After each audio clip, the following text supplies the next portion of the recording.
Ayodele, Mrs. Jayola Elizabeth. Mrs. Jayola Elizabeth. Jayola Elizabeth. Mrs. Funke. Mrs. Umuna Funke. Funke. Tajudeen Taiwo. Tajudeen Taiwo. Mrs. Afolabi Iyabo. Mrs. Afolabi Iyabo. Mrs. Afolabi Iyabo. Mrs. Afolabi Iyabo. Mrs. Afolabi Iyabo. Mrs. Olaniyo Juliana. Mrs. Akiseye Victoria.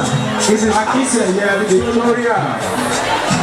Akiseye Victoria. Mrs. Olayemi Janet. Olayemi Janet. Onitaiwo.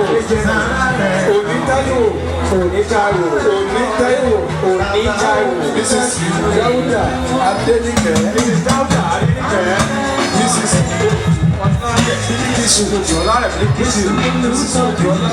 Mrs. Jimoh Ramota. Mrs. Adebusola Fausat. Mrs. Adebusola Fausat. Mrs. Akiyode Grace. Mrs. Akiyode Grace. Mrs.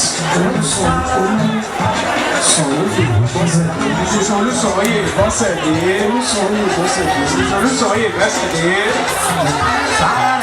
Ẹ ṣé ẹ jẹ́ pàtẹ́wọ́ fún wọn. Ayé àṣẹ̀dá ọ̀run sára rẹ̀ rèé. Sára rẹ̀ òṣùbà rẹ̀. Sára rẹ̀ òṣùbà rẹ̀. Ayé àṣẹ̀dá ọ̀run sára rẹ̀ rèé o.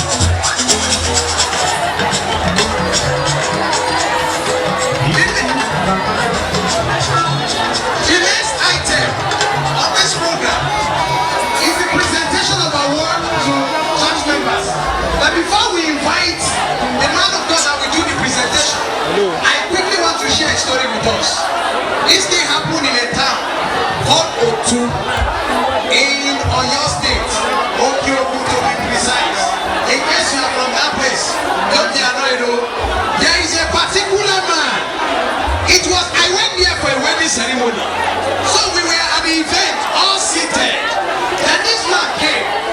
When he came, not knowing us, I want to share this story. I want to tell us to listen attentively to whatever is coming from the program here. So the man did not understand English. So they were singing a worship song.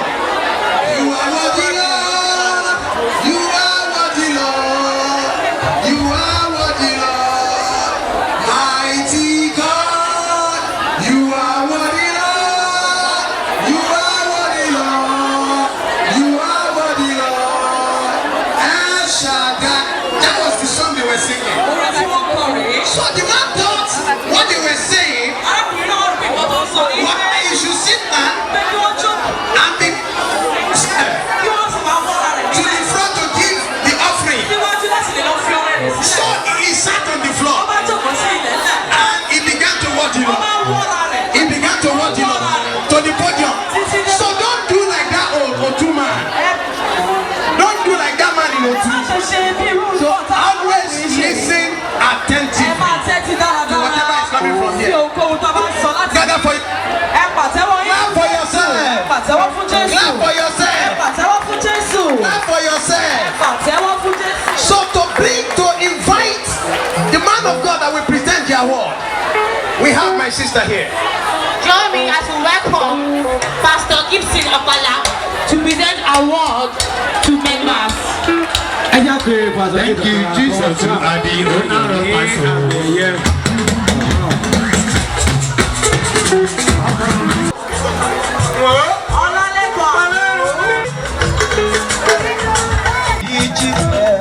Deborah Adeyemi.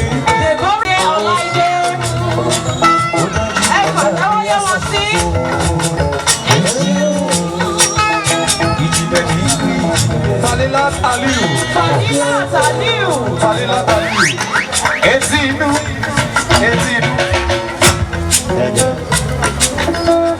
Totu Afolabi. Gbọ̀ngbọ̀n lẹ́nu abáṣẹ́ nílé ayé. Fúnmiláyọ̀ Ọjọ́mọ. Fúnmiláyọ̀ Ọjọ́mọ. Augustine Ochimana. Augustine Echimana. Augustine Echimana. Wumi Adewale. Wumi Adewale. Primate Ayodele. Folake Ajayi. Folake Ajayi.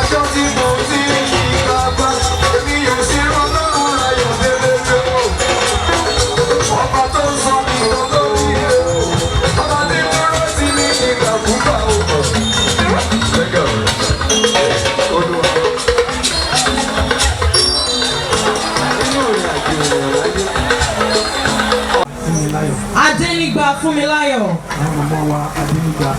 Our mother Adenigba Fumilayo.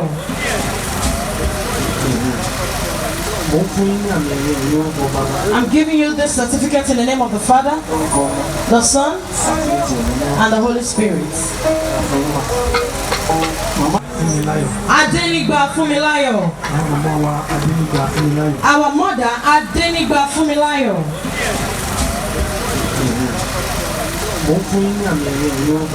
I'm giving you this certificate in the name of the Father, the Son, and the Holy Spirit.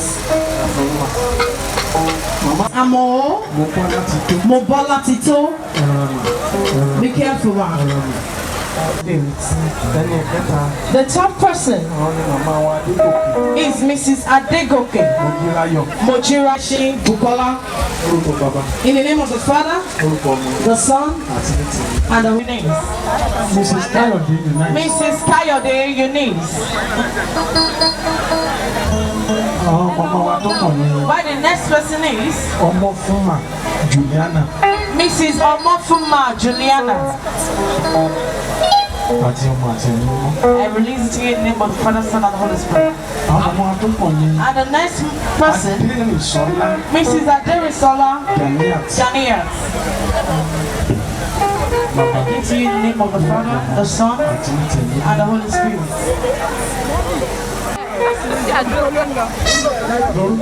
In the name of the Father, Son, and the Holy Spirit. Mrs. Okiria. Briefly, Mrs. Okiria. You said they are great students. New students. Mrs. Okiria. Short speech.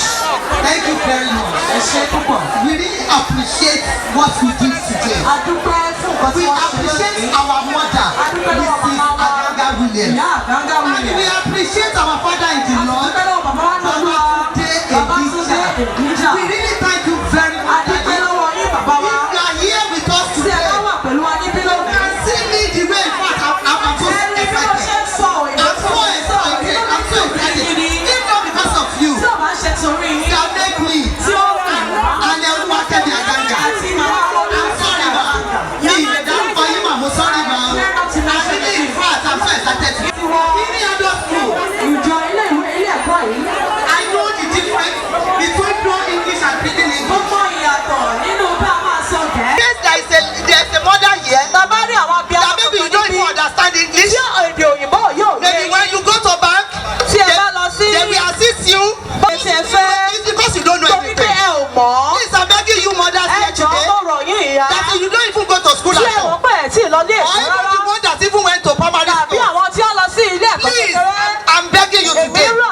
Please come and join us. It's Monday and Wednesday. It's from 4 just 2 hours, 4 to 6. I'm begging you. The Lord will be with all of us. In the mighty name of Jesus. Thank you very much. Please let's applaud them.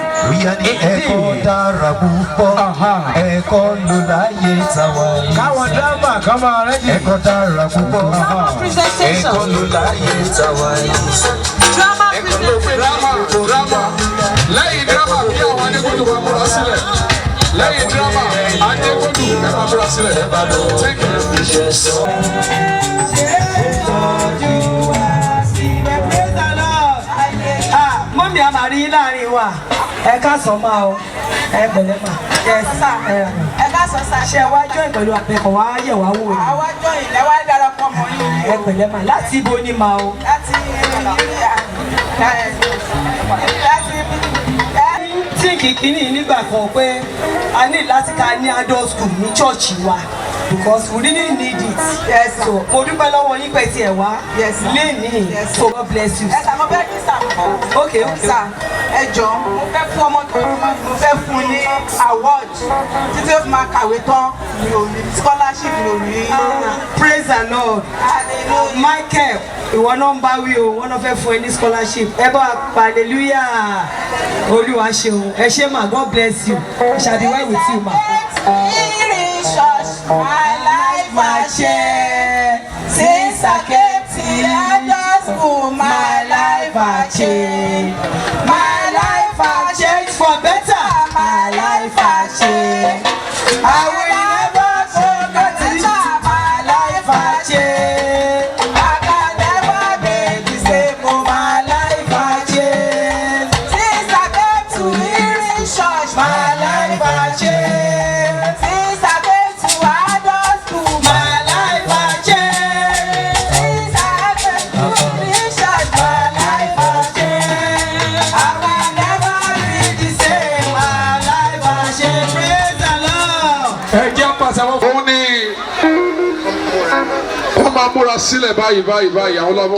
Stage. The next people, the next item on the agenda right now is the they are not coming now. They just be at alert. In the next 3 seconds, you will come on stage. Now, before we have the Adegodu, I want to just share a story with us. This one happened Koro here. For INRI here. One day I went to see our father in the Lord, the primate, Elijah Ayodele.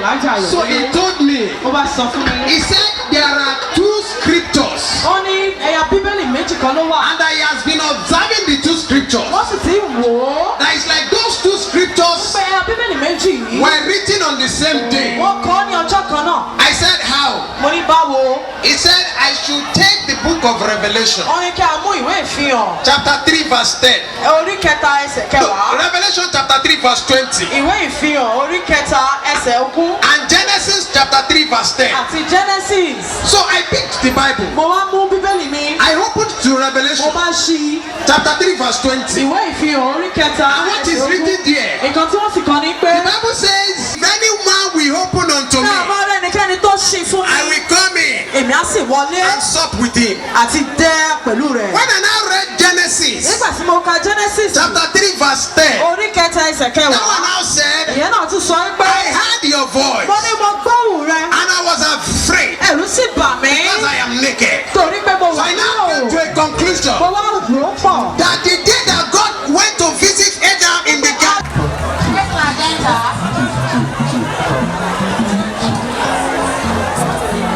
Join me as we welcome the joy of the Navy. Please let's give them a clap of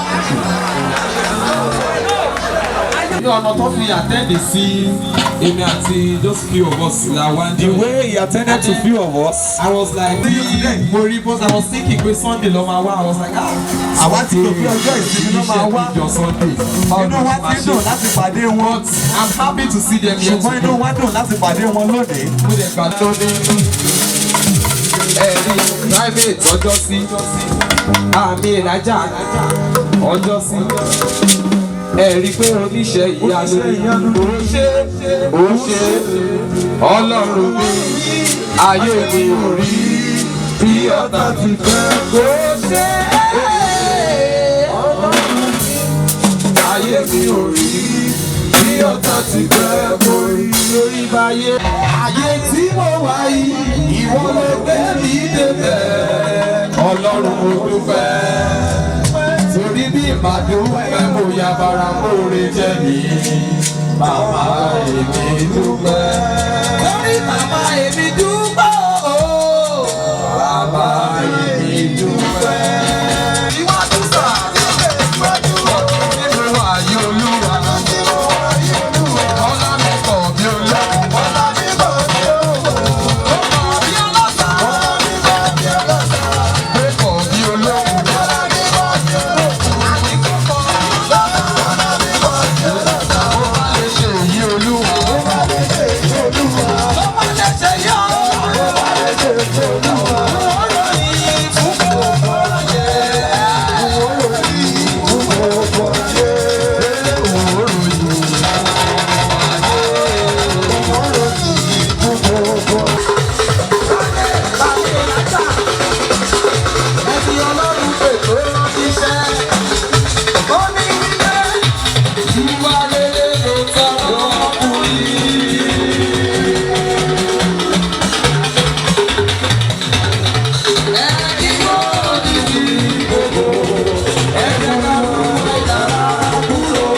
mi kọrin kan fún